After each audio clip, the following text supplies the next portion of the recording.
Diyos ko, pamilyang aswang. Kasi di ba hindi na nga tayo magkikita eh. Total, nakapunta naman na ako sa inyo. Wala pa akong boyfriend ha. Oh, ano iniisip mo? Wala, nagutom lang ako. Saang lugar ba kayo pupunta?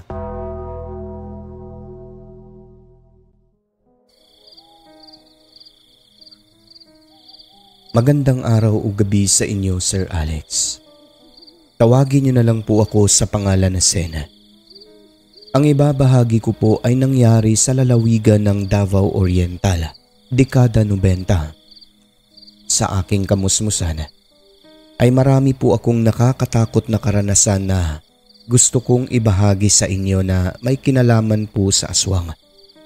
At sa lahat po na iyon, ito ang pinaka-hindi ko malilimutang karanasan sa buhay ko. Alam niyo, Sir Alex, hindi maganda ang pagiging mapanghusga sa kapwa base sa kilos nito. Malay natin, iba pala ang kanyang ibig ipaabot gaya na lamang ng nangyari sa akin. Naninirahan pa kami noon ng aking mga magulang sa isang purok sa Malandag, Sarangani. Hanggang ngayon, tahimik pa rin po ang lugar namin na ito pero hindi katulad ng dati na kukonti pa lang ng mga tao ang nakatira. Walang kuryente at ang lalayo pa ng mga kapitbahay. Ako po ang panganay sa 5 magkakapatid. Noong panahon, ang hanap buhay po ng aking itay ay pag-uuling at pagtutroso.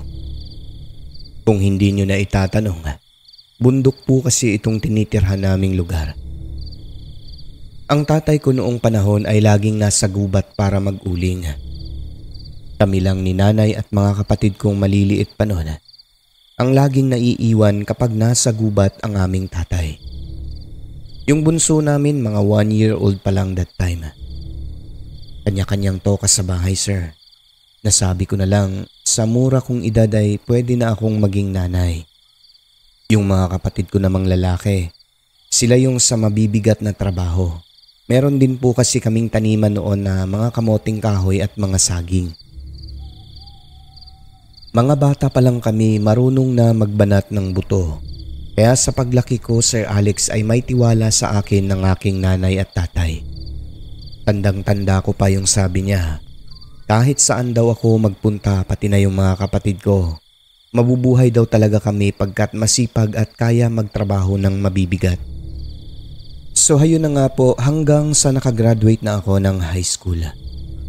Nang mga panahon na yun, kahit saan ako magpunta, sir, basta kasama lang ang kaibigan or classmates, pinapayagan ako ni mamang dahil dalaga naman na ako at mabait na anak. Marami akong kaibigan, Sir Alex. May mga nanliligaw din po sa akin noong panahon na pareho ko ng tribo, ngunit hindi ko po sila sinagot gawa ng may pangarap pa po ako sa aking sarili at pamilya. Pero sa pagiging palakaibigan ko, Sir Alex, ay hindi ko sukat akalain na ito mismo ang magbibigay ng peligro sa aking buhay. Isang araw, niyaya ako ng aking kaibigang babae na si Rose na sumama sa pag-uwi niya sa kanilang lugar. Aniyay, malapit na ang araw ng kanilang kapistahan. Sige na, Sinbo. Hindi pa ako sure. Hindi ko alam kung papayagan ba ako ng aking mga magulang. Ang layo kasi ng lugar ninyo. Pagsisinungaling ko pa sa kanya pero alam kong papayagan naman ako. Baka hindi na ako makauwi pag sasama ako sa iyo. Pagbibiro ko pa sa aking kaibigan. Sus, ito naman. Sobra ka naman. Kasi di ba hindi na nga tayo magkikita eh. Total, nakapunta naman na ako sa inyo. Ayun, ikaw naman sumama sa akin. Ano ka ba? Sige na ba? Para makilala mo rin ang aking mga magulang. Sige na. Magpapaalam na ako sa aking mamang at papang. Sagot ko sa aking kaibigang si Rose. Sobrang saya niya dahil wala umanong kasiguraduhan kung kailan ulit kami magkikita.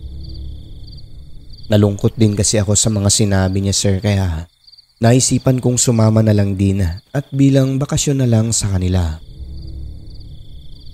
Gaya nga ng inaasahan ay walang tutol ang aking mga magulang. Saan man ako magpunta basta kasama ko ang mga kaibigan. Okay lang ba, mamang? Sama ako kay Rose. Papalapit na kasi ang fiesta sa kanila at gusto niya na ma-meet ko rin yung mga magulang niya. O syempre naman, saang lugar yan? Sinabi ko kay mamang ang lugar, sir. Uy, Davao Oriental yung pupuntahan ninyo, malayo yan. Oo nga po may, sa dulo pa raw yung sa kanila. Ilan kayo magpunta? Hindi pa nga sigurado may kung sasama yung iba pa naming classmates. Pero tingin ko naman po ay sasama rin yung iba. Sige na, sumama ka. Dahil hindi na kayo magkita-kita pagka magkahiwalay kayo. Basta mag-iingat lang lagi, anak. Oo naman po, Noy. Ay, parang ngayon lang si nanay. May pera ka ba? Binigyan ako ni Papang. Mabuti. Isang linggo ang paalam ko sa aking nanay. Okay lang sa kanya, gawa ng minsan lang talaga ako magpunta-punta sa mga malalayong lugar. Ang bilin lang niya, iwasan daw na gumala ng gabi kung ang lugar nila ay gaya sa lugar namin na malalayo ang kabahayan. Dito po kasi sa amin, sir, may mga aswang. Katunayan ang bunso namin. Saksi ako na ilang ulit kaming ginambala ng aswang. Lalo na nung araw mismo ng panganak ni mamang. Ang bubong namin ay kinakaskas o kinakalmot talaga ng aswang. Kung hindi sa kumadrona, hindi pa aalis ang nilalang. Nagbanggit lang siya ng pangalan, Sir Alex. Maniwala kayo o hindi, umalis ang aswang. May mga tanyag po rito sa amin. Pagbanggit ng kumadrona sa pangalan, kumari niya po yun. Ayun, umalis at parang nagdabog pa sa kakahuyan bago tuluyang lumisan. Magkakilala daw sila ng aswang na yun. Kaya po kaming lahat, naniniwala po talaga kami na may mga aswang. Iwasan yung magpagabi doon, Sen. Kahit taga roon ang kaibigan mo. Paano naman kung ang makasalubong yung aswang ay dayo? E di patay kayo. Ako bahala, mang. At saka si Rose na bahala nun. Ang lalaki ng braso namin, kaya naming balibagin yung aswang na yan. Pagbibiro ko pa sa kanya sabay tawa. Biglang seryoso naman ang aking mamang. Huwag daw gawing biro yung mga ganyan. Dahil ang mga aswang, malalakas daw po talaga sila. Hindi naman lahat masama. Ang iba ay mabuting aswang. Sumama ang classmate namin na si Guyong, yung lalaki na may pagkababae. Bago kami umalis, sa bahay kami natulog tatlo. Kaya nagkausap pa sila ni mamang at papang ko noon. Ilang oras lang ang tulog namin. Pagpatak ng mga 3:00 pasado ng madaling araw ay gumising na po kaming tatlo. Nagkape pagkatapos ay gumawi na patungo sa malaking kalsada kung saan may dumadaan na bus. Ani Rose, hindi naman daw masyadong malayo ang biyahe. Nung panahon na yon, hindi pa namin alam kung gaano kalayo, sir, dahil hindi po tulad ngayon na mayroon ng mapa. Makikita mo na ang detalye sa lahat. Noong panahon, matutulog muna kami sa bus. Malalaman lang namin na mahaba ang biyahe kapag meron kaming orasan o sa pamamagitan ng sikat ng araw. Ayon kay Rose, ang malayo lang ay yung papunta sa baryo nila. May mga portion kasi na hindi na madaanan ng motor lalo na kapag mataas ang tubig sa sapa. Kung ako ang tatanungin, sanay naman ako sa ganyan lakaran na pagkahaba-haba. At yun na nga po't nakatulog kaming tatlo sa biyahe dahil hindi maayos ang tulog namin kagabi. Makaraan ng ilang oras ay dumating na nga kami. Nang mga sandaling yun, tingin ko kay Rose ay nagutom kasi nanlalaki na ang mata niya at biglang parang nabalisa. Yun ba nga, parang may iniisip siya na malalim. E di inaya ko na kumain na lang muna kami sa karinderya bago dumiretso sa kanila. Tanong ko pa, "Uy, Bakit bigla kang parang may iniisip dyan? Ano ba yan, boyfriend?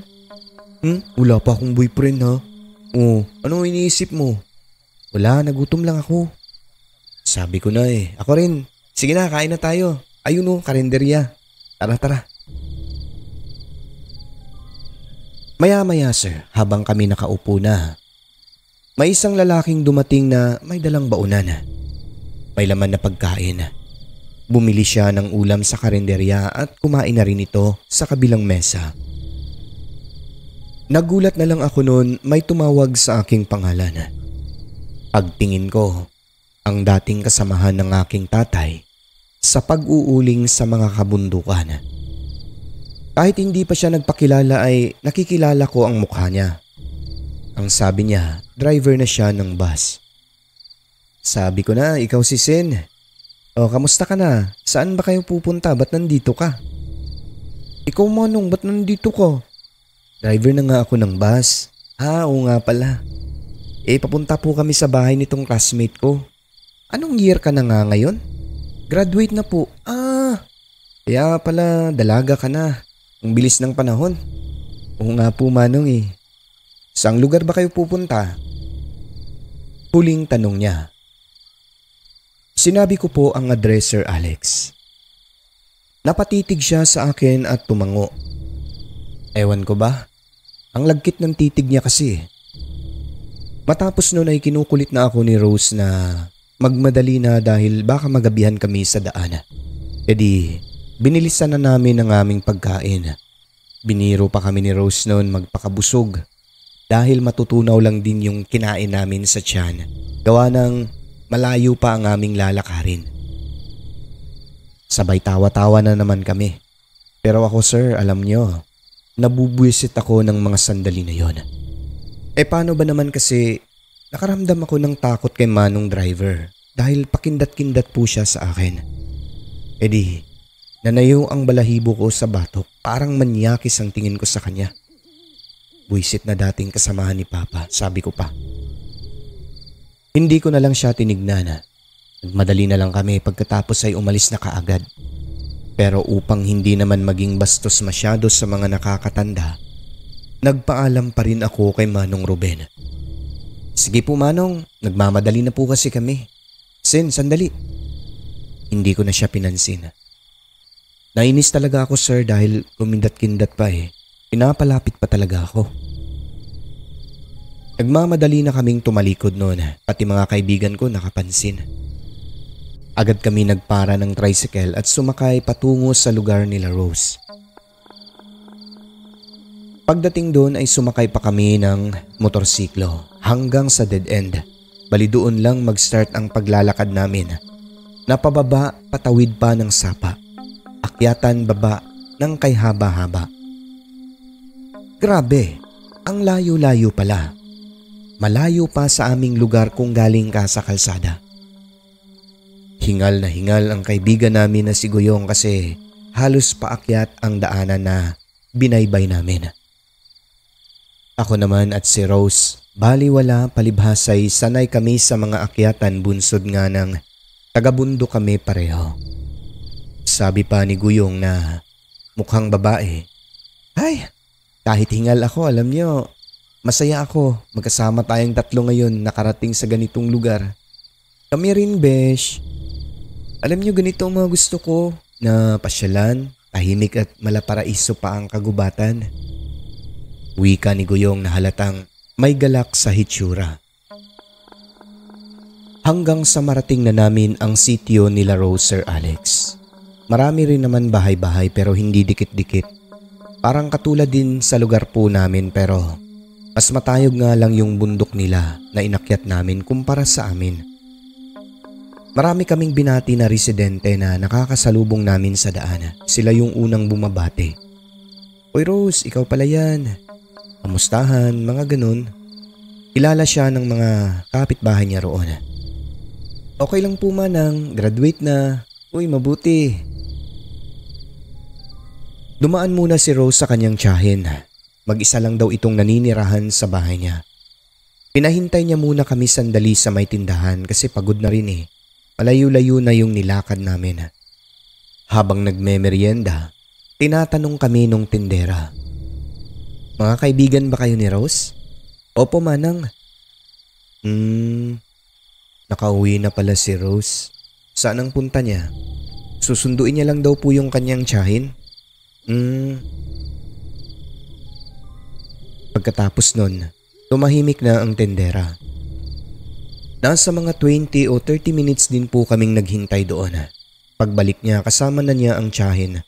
Papunta na kami sa bahay nila. Yeah, ito sila. Mga classmate ko po sila. Siya si Guyong, si Goyang din kasi may pagkababae po siya. Pagbibiro pa ng classmate namin. Mga besh, tita Anggi ko pala. Nagsalita naman ang tita niya at sabi, "Uy, buti nakapasyal kayo dito." "Hello po tita." Pagbati namin sa kanya. Natawa talaga kami sa sinabi nito kasi ang lulusog daw naming dalawa ni Guyong. Ewan ko kung pagbibiro ba o totoo. Pero kung sa bagay, medyo mataba kasi kaming dalawa eh. At saka yung si Guyong, napakakinis po ng balat nun at maputi. Daig pa kaming mga babae. Sagot naman ni Rose, "Opo tiya, kasi matatakaw yan sa pagkain ng dalawa. Malusog talaga yan." "Uy, congrats sa inyong tatlo ha, graduate na kayo. Tamang-tama, papalapit na ang fiesta rito. Nakapasyal kayo." "Oo nga po eh. Para makilala rin po namin ang mga magulang ni Rose. Kasi po si Rose kilala na niya mga magulang namin. Kami hindi pa, kaya andito kami ngayon." Mabuti. Madaldal naman ang kanyang tiyahin. Pero ang nakakapagtaka lang, simula nung kasama na namin siya na naglalakad sa daan, tila ba iniiwasan kami ng mga tao. Kung kanina'y may mga bumabati ng mga sandali na iyon, halatang umiiwas na talaga ang mga nasasalubong namin. Ang nasa utak namin ni Guyong, baka strikto lang ang tiyahin ni Rosemary. Pagdating nga sa bahay nila sir, okay naman po. Gaya ng mga bisita, welcome naman po kami sa kanila at nagkatay pa nga ng manok para panghapunan namin doon. Nagpabili ng soft drinks, ayun, busog talaga kami.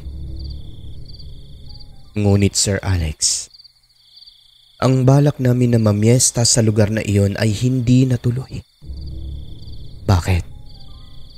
Dahil sa aming nasaksihan. Ganito po kasi.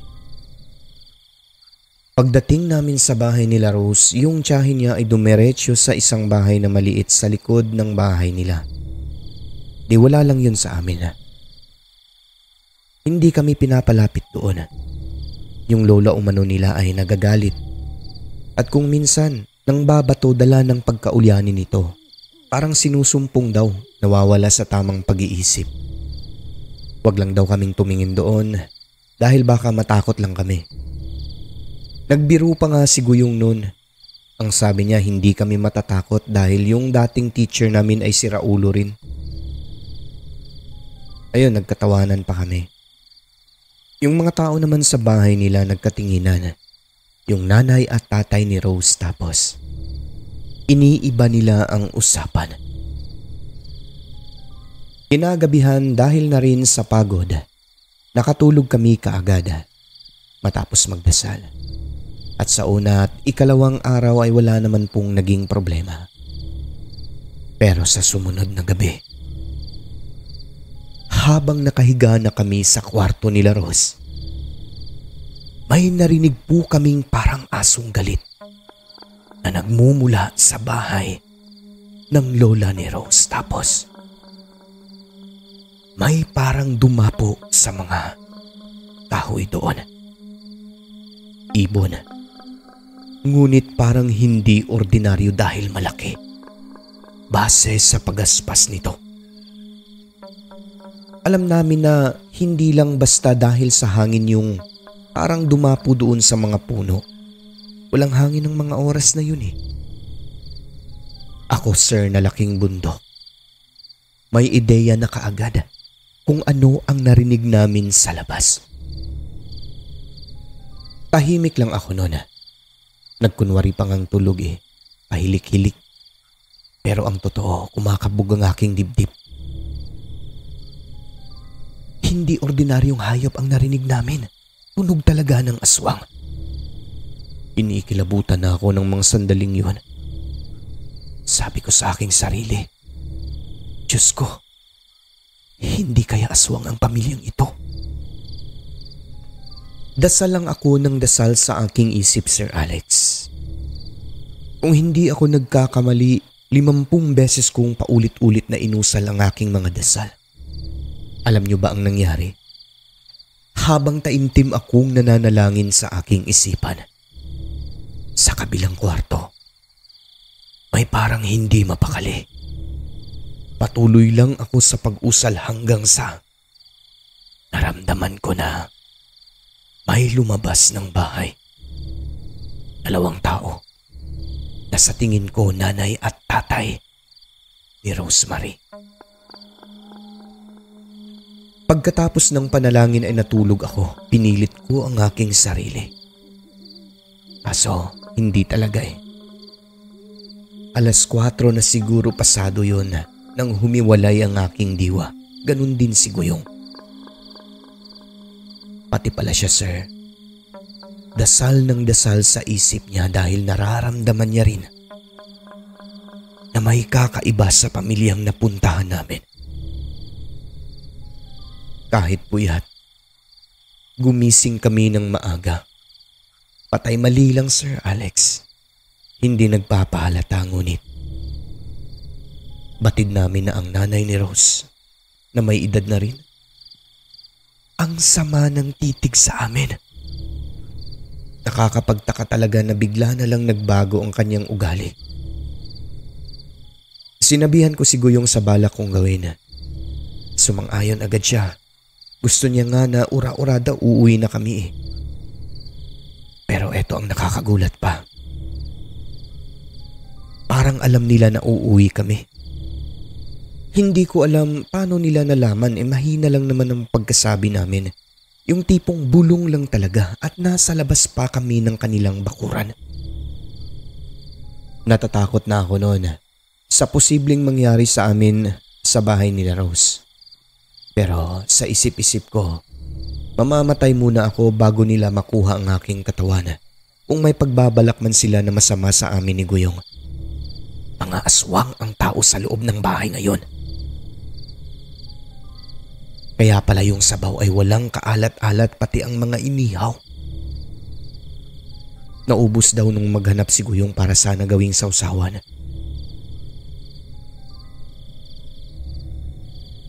Ito yung nasaksihan ko, sir, na hindi ko muna sinabi kay Guyong. Dahil baka mas lalo kaming pagdududahan. Noong umaga, tipong nag-agaw ang liwanag at ang dilim. Aksidenteng nakita ko ang lola ni Rose na sumilip sa pintuan niya na bahagya niyang binuksan at dali-dali rin namang sinarado. Parang unggoy ang mukha, sir. Bilugan ang pulang mga mata nito at ang mga buhok niya ay nagsitaasan. Kaya pala ayaw nila kaming pinapalapit doon ay upang hindi mabuking ang sekreto ng lola niya. Wala na akong balak na maabutan pa ng hapon sa kanila ng araw na yon, kaya nagbabalak na akong kausapin si Rose, kaso wala pa akong tamang rason upang hindi mahalata. Ngunit maya-maya lang, bago magtanghalian, habang kunyari, nagpapahangin muna kami ni Guyong sa ilalim ng puno ng sampalok. Biglang may tumawag sa aking pangalan. Gulat na gulat ako, sir. Boses ng aking itay. Napaiyak talaga ako. Sen, anak. Dali umuwi na tayo dahil may pupuntahan tayo. Bungad niya. Parang nabunutan ako ng tinik, sir, at napayakap ako, pati na si Guyong sa aking itay.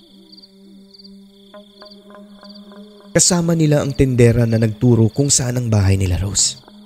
marami na pala silang pinagtanungan. Kasama rin po nila ang isang lalaki na hindi ko malilimutan kailanman. Siya po sir ang nagligtas sa amin ni Guyong. Si Manong Ruben na dating kasamahan ni Papang sa laging na driver na ng bus. Sobrang nahiya po ako noon nang malaman ko sa aking itay na hindi raw siya pinansin noong sinesenyasan niya ako sa karinderya para sana pigilan kami sa pupuntahan naming lugar na yun nga, lugar nila Rose. Ang dahilan, baka mahawaan daw kami ng pagkaaswang lalo na ako. Buhat ng maraming aswang sa lugar na yon at marami na rin umanong nahawaan na lahat ay mga dayong babae. Hindi pala kabastusan ang pagsenyas niya sa akin kundi isa palang babala na may piligrong papalapit ngunit hindi ko pinansin. Ang ginawa niya nang makadaan siya sa lugar namin ay dinaanan niya talaga si Papang sa bahay namin sir para lang sunduin kami at mabuti na lang po tiyempong nandoon ang tatay ko. Kung nagkataon na wala siya, hindi ko alam kung ano ang mangyayari sa amin ni Guyong sa lugar nila Rose. Tingin ko naman po, hindi kami aanuhin dahil best friend ko naman si Rosemary. Ngunit gaya nga ng sabi nila, ang aswang kung minsan ay mga traidor sila. Ganun na nga po, agad na kaming nag-impake sir at umuwi. Ayun, hindi naman po nagpigil ang pamilya nila Rose, pati si Rose. Kamusta pa nga sila sir pero kami lumayo talaga. Sa tanang buhay ko, hindi ko makakalimutan ang mga naging karanasan ko na yon sa katatakutan. Mula noon, binago ko ang aking ugaling mapanghusga Sir Alex sa kilos ng kapwa. Pagkatapos noon, nagsorry ako ng ilang beses kay Manong Ruben. Okay lang sa kanya, aniya. Naiintindihan niya naman daw dahil babae ako. Ang importante, walang nangyari sa amin na masama. Hindi ako naging katulad. Hindi nahawaan ng pamilyang napuntahan namin ng mga aswang.